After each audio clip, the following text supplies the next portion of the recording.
Hey, it's your boy, Skinny Penis. When we finally got down to something which the individual says he really wants to do, I will say to him, you do that. Better to have a short life that is full of what you like doing than a long life spent in a miserable way. Hey! How's it going, guys? So, in today's video we're gonna be talking a little bit about graffiti and why graffiti, exactly, why graffiti. What made me think a little bit in the last couple of days is like, do I really want to do graffiti as an art? Because I'm an artist that does a lot of other things, and before I continue with the rest of the video I just want to say that what you're watching right now is just a canvas piece, graffiti piece that I decided to make on a canvas, and obviously it's not recorded in a real time, it's pre-recorded and so on. So yeah, I'm an artist and I like to draw a bunch of stuff, mostly characters and faces and I don't know, stuff like that. And I don't know, during my years, whatever I try to do and whenever I try to maybe pursue another art form, or maybe if I wanted to draw something else, I would kind of gravitate towards graffiti in the end, and it made me think, why is that? Why graffiti? And I have couple of ideas and couple of maybe feelings of my own about graffiti, and I would like to share it with you guys. And so graffiti is, as all of you probably know, an art form. It's a visual art. It's drawn and so on. Even though a lot of people would argue with you or with me, or we can argue as much as we want that it's not art.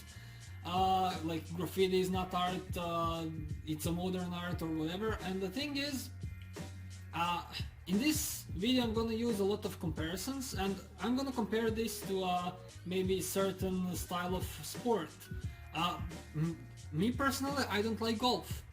And I could argue someone that golf is not really a sport, they just stand there and they, I don't know, from time to time, you know, hit the ball with a stick and nobody gets sweaty unless it's sunny outside and so on. So, you know, it's kind of objective thing, but in the end, golf is a sport and graffiti is an art. And it might not be a cup of tea for everyone else, but it is what it is.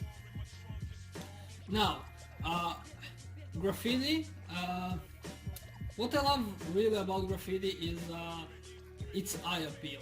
And graffiti is like, I would call it a win-win situation, because it's purely meant to be for fun and for entertainment. And it's like the most basic form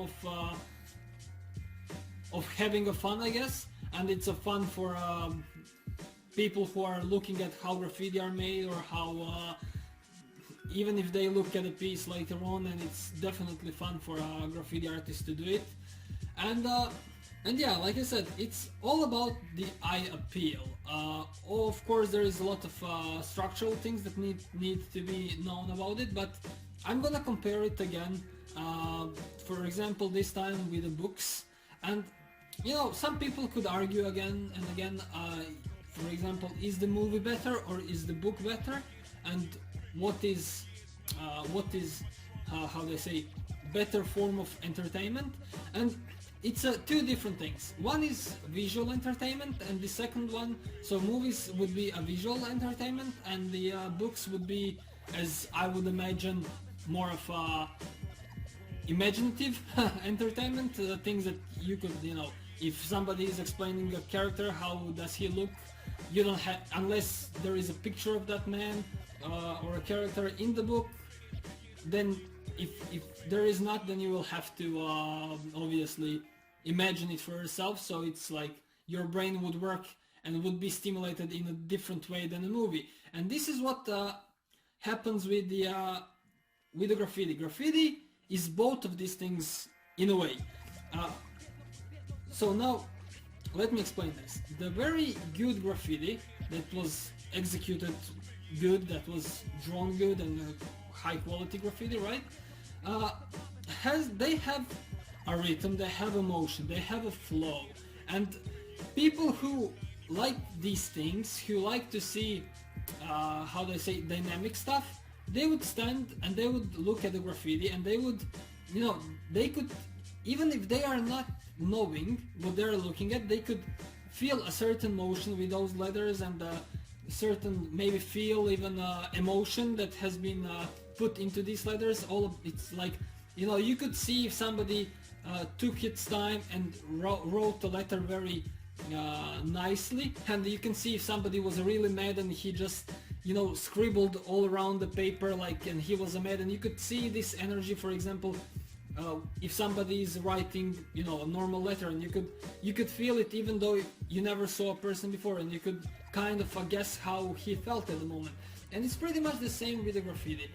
You could see from from a certain style to style how somebody expresses himself and what kind of feeling he's putting in. Is it like more of aggressive thing, or is it more laid back and chilled out and so on? And people could in a way feel it, even though if they don't know how to feel it. It's the same with the music. If for example, I don't know if any of you is like a musical genius, or I don't know, like if somebody's playing a guitar very well or whatever. I really don't have any rhythm or knowledge about music and so on, but I can tell if I like the music or if I don't. And even though I don't know what kind of note they're playing or what kind of string they have on the guitar or what is the guitar made of, I could still, get amazed by the sound of music that they're making. So it's pretty much the same with the graffiti. You could get, even though if you don't know shit about graffiti, you could still probably get amazed if the thing is really nice. And like I said, even it could even relate with the books. Like I said, it's also imaginative thing.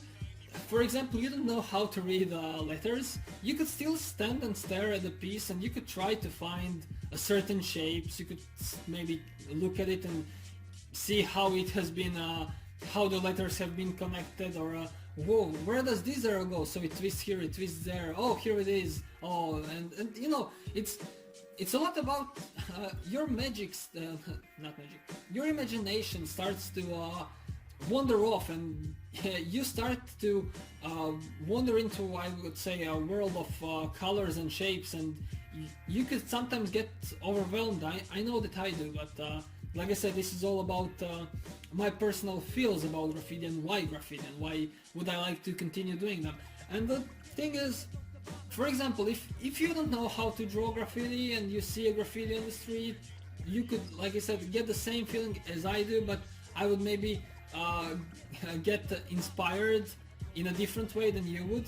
And like I said, it's all about the tingling that imagination part of the brain.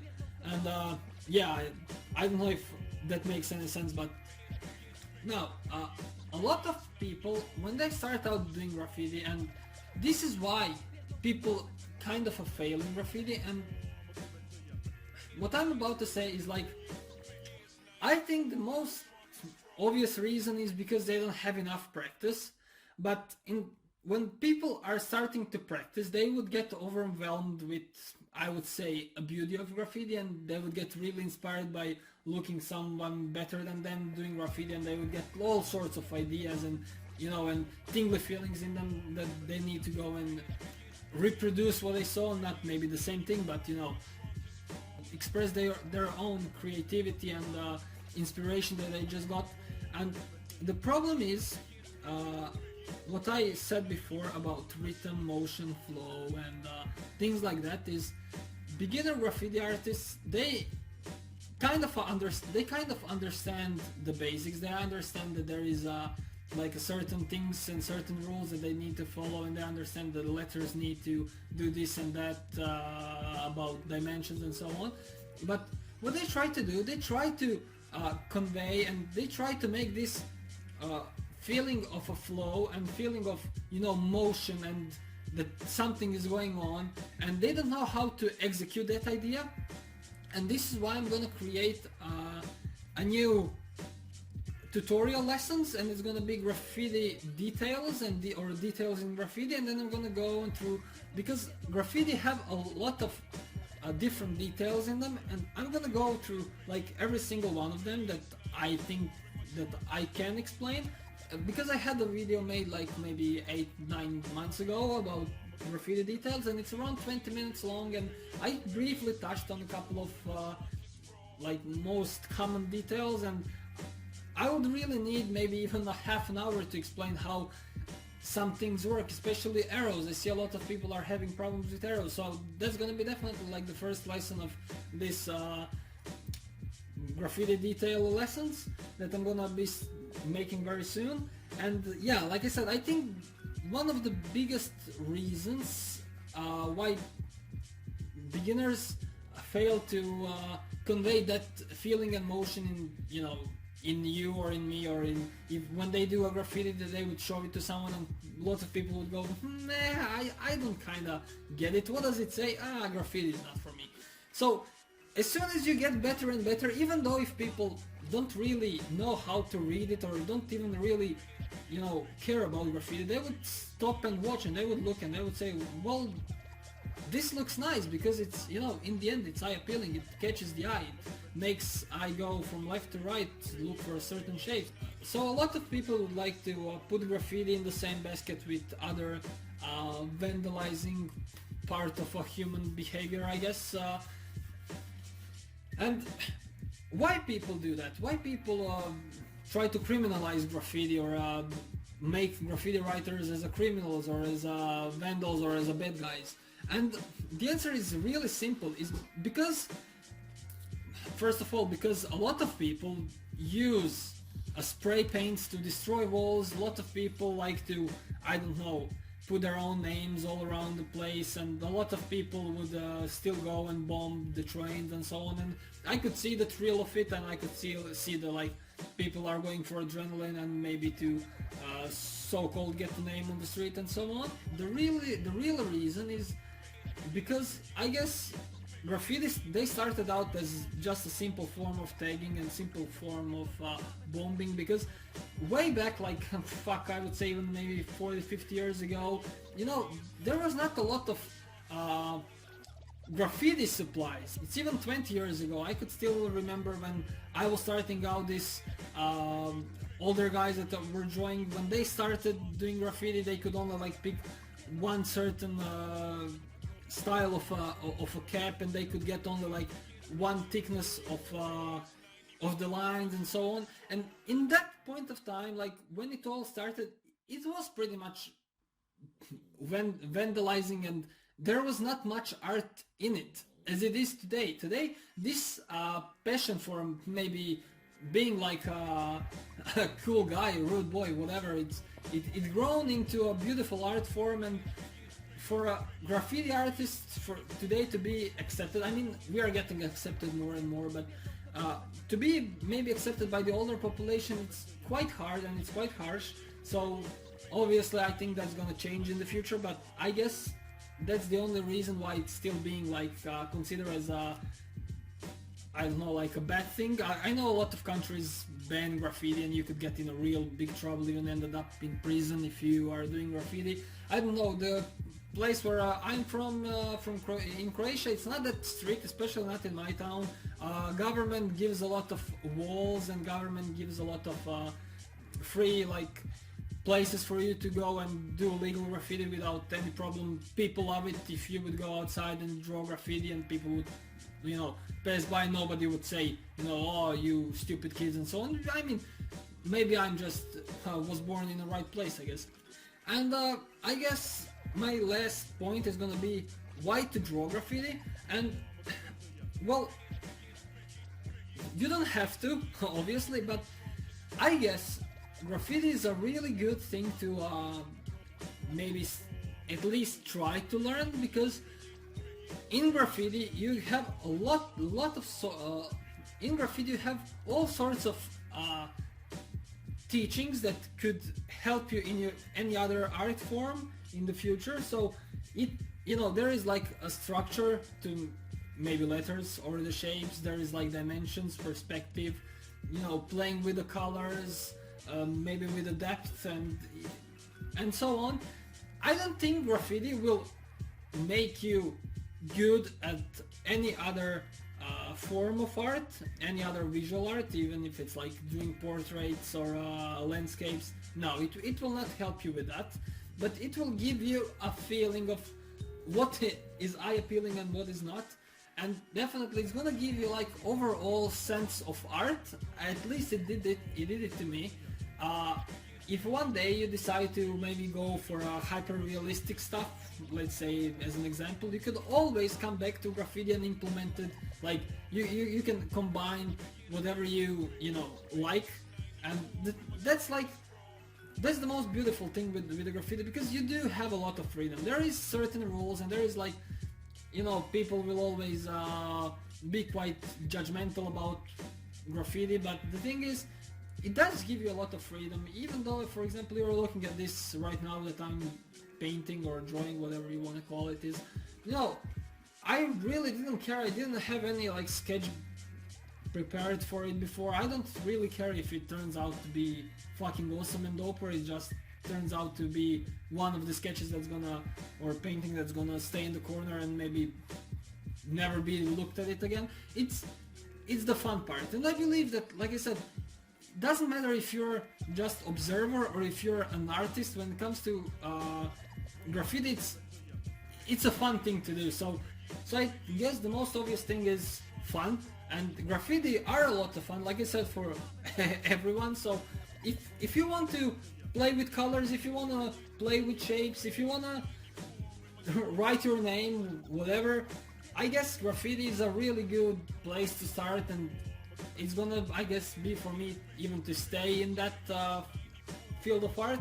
And I don't know if this video made any sense to you, but this is what I feel about graffiti. This is like my view on it. Like I said, my personal emotions connected to graffiti, and I don't know, feelings overall. And I don't know. Like I said, I'm gonna be doing this new graffiti lesson series very soon, maybe next week. And yeah, stay tuned for that. Thank you for watching this video, and till the next time, have a nice day.